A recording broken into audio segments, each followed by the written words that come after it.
So what's up. सो अब हमारा जो है चैनल तरक्की कर चुका है और हम लोग आ गए हैं ये 3rd एपिसोड के अंदर। और आज हम ये क्या मिस्ट्री आ गई भाई? कौन है भाई? ये भी अनसॉल्व मिस्ट्री होगी भाई। नहीं अरे भाई मैंने सुना नया YouTube चैनल खोल दिया हाँ आप भाई, लोगों ने। खोल तो लिया हमने। और भाई पहले एपिसोड की शूटिंग चल रही है क्या रोहनक आइलैंड्स? भाई पहला एपिसोड तो शूट हो गया, एडिट हो गया, रिलीज हो गया। आपका साबुन स्लो निकल गया क्या? अरे नहीं भाई, मेरे एक्चुअल में घड़ी की बैटरी खत्म हो गई थी यार। अरे यार तो नई गाड़ी खरीद लेते हैं। अबे नहीं यार, मैंने सुना है अगले साल एमसीडी के इलेक्शन आ रहे हैं। लुइस, अरे लुइस कहाँ हो बेटा? मॉरिस कहाँ हो? मॉरिस मनुष्य लग रहे हो, मत करो, रहने दो, बहुत बुरे लग रहे हो। तौबा तौबा तौबा, सारा मूड खराब कर दिया। मार्था, अरे मार्था, अरे सुपरमैन की अम्मा कहाँ चली गई? बेटी, जेनी,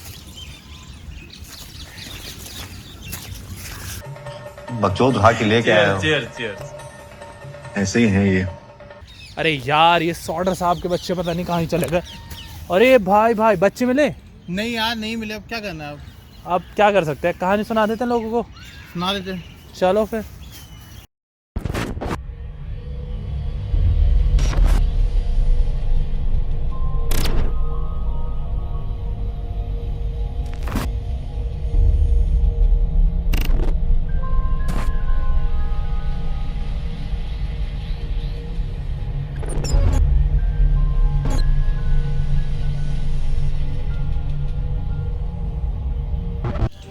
यस, सो आज का जो हमारा केस है सॉर्डो फैमिली का, तो वो बेसिकली था एक इटालियन जोड़ा जो कि रहता था यूएस के वेस्ट वर्जीनिया के अंदर। और एक दिन उनके घर में आग लगी और उनके सारे बच्चे नहीं, 5 बच्चे जल गए और 4 बच्चे बचे, क्योंकि उनके टोटल थे 9 बच्चे। तो आज हम यही पता लगाएंगे कि उस दिन हुआ क्या था एक्चुअली। तो एक्चुअली उस दिन क्या हुआ था, ये कपल अपने घर पे फर्स्ट फ्लोर पे सो रहा था और सेकंड फ्लोर पे सारे के सारे बच्चे सोए थे। तो ये जो 5 बच्चे हैं वो 2 अलग अलग बेडरूम में सोए थे, जो सबसे ऊपर के फ्लोर पे था घर पे।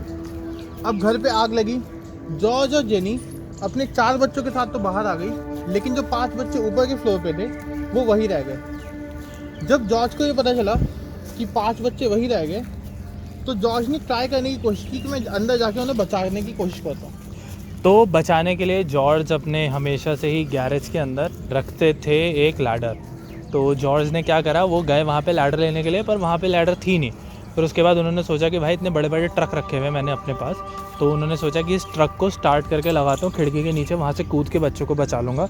बट जब वो ट्रक स्टार्ट करने के लिए गए तो ट्रक का इंजन ही कोई ले गया था। काफ़ी ज़्यादा मसला हो गया। और इसी के साथ उसी वक्त जॉर्ज की जो सबसे बड़ी बेटी थी वो गई नेबर के घर पे और नेबर ने लगाई फायर ब्रिगेड की कॉल, लेकिन एक्सीडेंटली फायर ब्रिगेड ने उस कॉल का रिस्पॉन्स नहीं किया। तो एक दूसरा नेबर को फिजिकली जाना पड़ा फायर ब्रिगेड के पास, और फायर ब्रिगेड का हेडक्वार्टर्स वहाँ से सिर्फ 2.5 माइल्स दूर था, यानी कि 4 किलोमीटर। लेकिन स्ट्रेंजली फायर ब्रिगेड को स्पॉट में आते आते लग गए 7 घंटे। भाई 7 घंटे? 7 घंटे यार लेकिन ठीक भी है ना, मतलब हो सकता है कि फायर ब्रिगेड वहाँ पे पानी आने का वेट कर रही हूँ मोटर चला के।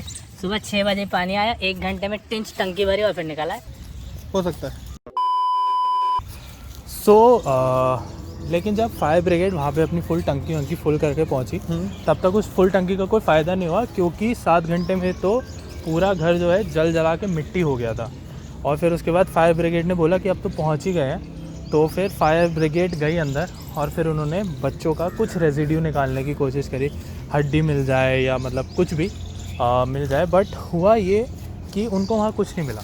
इट वॉज लाइक कि वहाँ शायद बच्चे उस घर में कभी थे ही नहीं। तो जो मिस्टर जॉर्ज थे वो इतने ज़्यादा दुखी हो गए कि बेसमेंट ही बचा था सिर्फ उनके घर का खाली। तो उन्होंने अपना बुलडोज़र उठाया, जितनी भी राख बची थी उससे पूरे बेसमेंट को कवर करके अपने बच्चों के लिए एक मेमोरियल बना दिया।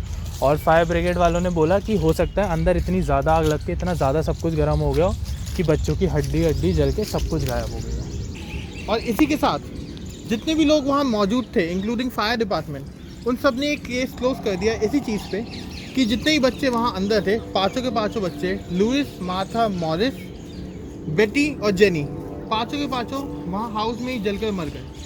लेकिन अगर आपको लगता है कि ये केस यहाँ ख़त्म हो गया, तो ऐसा नहीं है। भाई किसको लगता है कि ये वाला केस यहाँ पे ख़त्म हो गया? सबको दिख रहा है कि नीचे वीडियो और बची हुई है, और अगर ऐसे ऐसे केस पे चैनल बनाने लगा ना तो कल ही बंद करना पड़ेगा। हाँ, I was just saying. So obviously ये केस ओवर नहीं है, क्योंकि दो सुनने में ऐसा लग रहा है कि हो सकता है बच्चे अंदर ही मर गए हो, पूरे के पूरे मेल्ट हो गए हो, मतलब पूरे सारी चीज़ें बोन्स वगैरह ख़त्म हो गई हो। बट इस केस के अराउंड बहुत ही वियर्ड चीज़ें हुई थी, और जिस टाइम पे वो घर जल रहा था तो वहाँ पे किसी को भी ह्यूमन फ्लैश के जलने की कोई स्मेल नहीं आई थी। अब उन लोगों को कैसे पता कि ह्यूमन फ्लैश के जलने की स्मेल क्या होती है, वो तो उन्हीं लोगों को पता है, पर उन्होंने यही बोला कि किसी को आई नहीं थी। So for the time being George और जेनी दोनों के दोनों कन्विंस थे कि हमारे बच्चे एक्चुअली में फायर में जल के मर गए हैं। लेकिन कुछ दिनों बाद जॉर्ज को ऐसा लगने लगा कि एक्चुअली ये फायर का केस नहीं है, क्योंकि कुछ दिनों पहले ही जॉर्ज ने अपने घर की वायरिंग चेक करवाई थी, और जो वायर चेक करने आए थे उन्होंने बोला था कि घर की वायरिंग बिल्कुल सेफ है। प्लस जॉर्ज ने ये नोटिस किया था कि जिस समय आग लगी थी उस समय घर की लाइट्स और सारे अप्लायंसेस चल रहे थे, जो कि नहीं होना चाहिए था अगर वहाँ आग फॉल्टी वायरिंग की वजह से हो। और एक काफ़ी यूनिक बात ये भी थी कि उससे थोड़ा टाइम पहले उनके घर में एक बंदा आया था लाइफ इंश्योरेंस बेचने के लिए, और काफ़ी मेहनत करने के बाद भी जॉर्ज ने बोला कि भाई नहीं चाहिए तेरा लाइफ इंश्योरेंस, हमारी लाइफ एकदम सेफ है। तो वो बंदा फुल भड़का। This fucks up my plan. This is fucking bullshit. Okay? These fucking assholes. These fucking assholes! The fuck is their problem, man? This is fucking typical bullshit. और उसके बाद उसने बोला कि बेटे तू चिंता मत कर, तेरा घर जल जाएगा और तेरे बच्चों की ज़िंदगी हो जाएगी तबाह, जो कि एग्जैक्टली सेम चीज़ हो गई थोड़े दिन बाद। कौन से लाइफ इंश्योरेंस के पे चाहिए? पता नहीं यार, लगता तो नहीं कि सेल सही जा रही है, पर लोगों की मौज बहुत हो रही है इसमें। तो एग्जैक्टली वो चीज़ कही लाइफ इंश्योरेंस वाले ने, और लाइफ इंश्योरेंस वाले ने ये भी कहा कि तुमने बहुत गलत चीज़ें कही है मुसोलिनी के बारे में। अब ये मुसोलिनी कहाँ से आया? सो हमारे जो मिस्टर जॉर्ज थे वो इटालियन डिसेंट के थे, और वो पैदा भी इटली में हुए थे, बट उन्होंने इटली को छोड़ दिया और वो इटली छोड़ के यूएस में शिफ्ट हो गए, और आज तक किसी को उन्होंने बताया नहीं कि उन्होंने ऐसा करा क्यों। और जो उस टाइम पे वहाँ का डिक्टेटर, प्रेसिडेंट या प्राइम मिनिस्टर था, उसके काफ़ी अगेंस्ट थे और उस बारे में काफ़ी वोकल भी थे, और उनके जो आस पड़ोसी थे वो प्रॉपर इटालियंस थे, तो इस चक्कर में बहुत सारे लोगों के साथ उनकी बनती भी नहीं थी। जस्ट लाइक ये जो लाइफ इंश्योरेंस वाला इंसान था वो भी एक्चुअली इटालियन ही था, तो उसकी भी बिल्कुल नहीं बनी। लेकिन कुछ और डिटेल्स भी है इस केस में जो कि बहुत ही वियर्ड है, और जो इस तरफ इशारा करती है कि एक्चुअल में ये बच्चे नहीं मरे थे। तो जो फर्स्ट इंस्टेंस है वो उसी रात का है जिस रात को वो घर जल रहा था।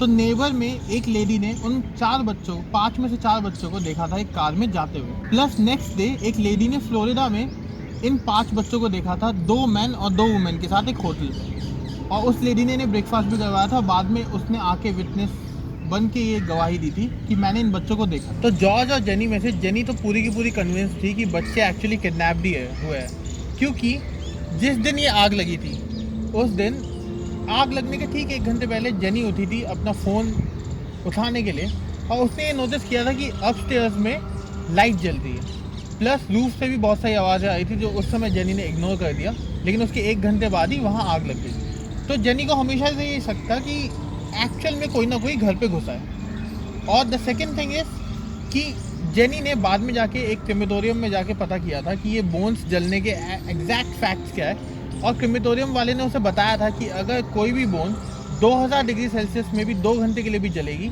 तब भी उसका कुछ ना कुछ रिमेन्स बच जाएंगे। लेकिन घर के केस में घर से 45 मिनट्स के लिए जला था, फिर भी कुछ नहीं मिला वहाँ। तो इसके बहुत कम चांसेस है कि वहाँ एक्चुअली में जो ये चिल्ड्रन है वो वहाँ जल के मरे हो। सो अब हम बात करते हैं कुछ फ़नी इंस्टेंसेस के बारे में जो इस केस के अराउंड हुए और इस केस को एक नॉर्मल केस से मिस्ट्री में बदल दिया। सबसे पहले तो जब जेनी रात में जागी, जो कि थी मार्था की माँ या इन सारे बच्चों की माँ, उसको आवाज़ आ रही है खटर पटर की घर के अंदर, और उसको बीच में ऐसे आवाज़ है जैसे किसी ने कोई बहुत बड़ा प्लास्टिक का टुकड़ा गिराया है। ऊपर उसके बच्चों ने लाइट जला रखी है रात में, और उसके बाद भी उसने चेक नहीं करा। फ़ोन देखा, कह रही ओह ऊपर लाइट जल रही है, वापस जाके सो गई। बाद में पूरे घर में आग लग गई। धिक्कार है हम पर। तो सेकंड बहुत अजीब सी चीज़ ये थी कि जॉर्ज और जेनी ने मिल करके FBI से बहुत ज़्यादा गुहार लगाया कि भाई हमारे बच्चे गायब हो गए, प्लीज़ इन्वेस्टिगेट कर दो। FBI मान भी गई और उसके बाद FBI वाले आए और वहाँ पुलिस डिपार्टमेंट से बोला कि भाई हम आपकी हेल्प कर देते हैं वाला केस सॉल्व करने में। FBI को पुलिस डिपार्टमेंट वाले कह रहे भाई हमें आता है, हमें आपसे ज़्यादा पता है, हमने कर लिया है, बच्चे नहीं है, बच्चे जल गए, खाक हो गए, मिट्टी बन के उड़ गए और हमें आपकी कोई मदद की ज़रूरत नहीं, और FBI को भगा दिया। हाँ, लेकिन आप सभाई को कैसे पता? अबे गधे हैं क्या हम? 20 साल से पुलिस में, देखते ही पहचान लेते हैं कि कौन पीके है कौन पीके नहीं है। सो एक और बहुत ही ज़्यादा वियर्ड सी बात ये थी कि इन लोगों को इंसाफ दिलाने के लिए सारी कम्युनिटी मिलकर एक ज्यूरी बिठाई जो कि इंडिपेंडेंट इन्वेस्टिगेशन करके ये बताएगी कि इसके अंदर फॉल्ट किसका हो सकता है। और हम लोगों को याद तो होगा वो सेल्समैन आया था जिसने एग्जैक्टली सेम चीज़ें प्रेडिक्ट करी थी जो 2-3 दिन बाद हो भी गई थी, पर उस ज्यूरी के हेड ने साफ साफ बोला कि भाई वो सेल्समैन दिल का बहुत ही साफ इंसान है, उसका ये मतलब नहीं था, सुबह से सेल नहीं हुई थी तो जज्बाती होकर उसने बड़बड़ा दिया था। सुबह से ना एक आलू बिका है ना ही बिका है आधा कांदा है? और इस केस के अंदर उसका कोई भी हाथ नहीं है। और मज़े की बात ये है कि ये जो सेल्समैन और ज्यूरी का हेड था, ये दो जिसमें एक जान नहीं है, एक जिसमें एक जान ही था, ये सेम बंदा था। भाई इतने तगड़े ट्विस्ट और टर्न तो बाबा रामदेव भी योगा में नहीं डाल पाते।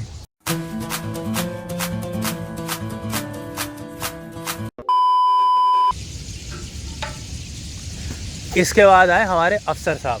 अब अफसर साहब ने सबको जा जाके ये बताया कि भाई मैं अंदर गया था, मैंने उस राख के अंदर ढूंढा तो मेरे को उनमें से एक बच्चे का दिल मिला जिसको मैंने एक बॉक्स में बंद करके वहाँ दफना दिया। पर फिर उसके बाद लोगों ने बोला कि भाई सच बोल रहे हो तो हमें दिखाओ, तुमने दिल तो दफना दिया है। फिर उसके बाद सारे बंदे गए वहाँ पे से बॉक्स निकाला, बॉक्स खोला, बॉक्स के अंदर एक मीट का टुकड़ा निकला जो आज तक कुक ही नहीं हुआ है। वो भाई जिंदा मीट है, लाल मीट है, उसको आज तक किसी ने आग पे डाला ही नहीं है। तो उसके बाद क्योंकि जॉर्ज और जेनी इस चीज़ पे बिल्कुल ही अड़े हुए थे कि हमारे बच्चे अभी भी ज़िंदा ही हैं, तो एक दिन रैंडमली न्यूयॉर्क के एक स्कूल टाइम्स सर्च करते करते उन्हें 2 बच्चों की ऐसी फ़ोटो मिली जो उन्हें लगा कि ये तो हमारी बेटियाँ ही हैं। तो वो लोग ट्रैवल करके न्यूयॉर्क गए, उस स्कूल को खोजा और उस पर्टिकुलर स्कूल पे जाके बोला कि हमें इन बच्चों के पेरेंट्स से मिलना है। लेकिन उन पेरेंट्स ने सीधे ही डिक्लाइन कर दिया कि हमें बिल्कुल भी नहीं मिलना है इन पेरेंट्स से, क्योंकि जो पेरेंट्स हमारे बच्चे को अपना बच्चा कह सकते हैं उनसे तो हमें बिल्कुल नहीं मिलना। सो हुआ ये कि घर वर जलने के 23 साल बाद उन लोगों के पास एक चिट्ठी आई जिस चिट्ठी के अंदर एक लड़के की फ़ोटो थी। वो थोड़ा कंफ्यूज हुए कि इस लड़के ने हमें अपनी फ़ोटो क्यों भेजी है, पर जब उन्होंने उस फ़ोटो को गौर से देखा तो उन्हें याद आया कि जो उनका सबसे छोटी एज का बच्चा था ये तो उसी की फ़ोटो है क्योंकि इसके फीचर्स उसके साथ मिल रहे हैं। पर वो चिट्ठी बस पहुंच गई थी, ये नहीं बता के आई थी कि वो किस जगह से आई है। और उसके बाद उन लोगों ने क्या किया, एक बिलबोर्ड बनाया बहुत बड़ा, और वो बिलबोर्ड वेस्ट वर्जीनिया के हाईवे पे लगा दिया। उस बिलबोर्ड में लिखा हुआ था कि हमारे बच्चे एक्चुअली खो गए, किस तरीके से पुलिस डिपार्टमेंट और फायर ब्रिगेड डिपार्टमेंट दोनों ने कॉन्स्पिरेसी की इनके खिलाफ, और किस तरीके से इनके पास वो सारे सबूत है कि बच्चे अभी भी जिंदा और कहीं ना कहीं हैं। सो अब एक मज़े की बात और करते हैं, वो ये है कि उन लोगों ने चिट्ठी का पता लगाया कि आई कहाँ से। फिर वो आई थी केंटुकी से, तो उन्होंने कहा कि भाई ये सारे तो मिले हुए हैं, अब हम क्या करते हैं एक प्राइवेट डिटेक्टिव को हायर करते हैं और उसको बोलते हैं कि केंटुकी जाएगा, खोजताल कर के आएगा। और हुआ क्या कि भाई वो डिटेक्टिव चोरी हो गया, उसको कोई उठा के ले गया, गायब हो गया, केंटुकी गया पर कभी आया नहीं, ना ये बताने के लिए कि बच्चे का क्या हुआ, ना ये बताने के लिए कि उसका खुद का क्या हुआ। तो इतनी सब जगह से करप्शन और धोखा मिलने के बाद एट लास्ट जो जॉर्ज और जेनी थे उन दोनों ने एक बिलबोर्ड लगा दिया वेस्ट वर्जीनिया में एक हाईवे के ऊपर, जिसमें उन्होंने पूरी डिटेल्स लिखी कि हमारी फैमिली के साथ क्या क्या हुआ है और हमारे बच्चे एक्चुअली किडनैप हो गए, और अगर किसी को भी वो बच्चे दिखाई दे तो प्लीज़ हमें कांटेक्ट करें। और ये बिलबोर्ड वहाँ 40 साल तक लगा। सो अभी भी जो ये स्टोरी है वो मरी नहीं है। हालांकि दोनों जेनी और जॉर्ज तो मर चुके हैं, पर उनकी बेटी जेनेट ने आज तक इस कहानी को ज़िंदा रखा है। और जेनेट की जो बेटी है उसने एक वेबसाइट भी बनाई है जिसके ऊपर अगर किसी को भी इनके बारे में कुछ भी इन्फो मिलती है इस केस से रिलेटेड, तो वो लोग जा कर के वहाँ पे अपडेट कर सकते हैं। और बस उसकी यही आखिरी दुआ है कि वो एक बार एक्चुअली पता लगा सके कि उसके बच्चों को हुआ क्या है।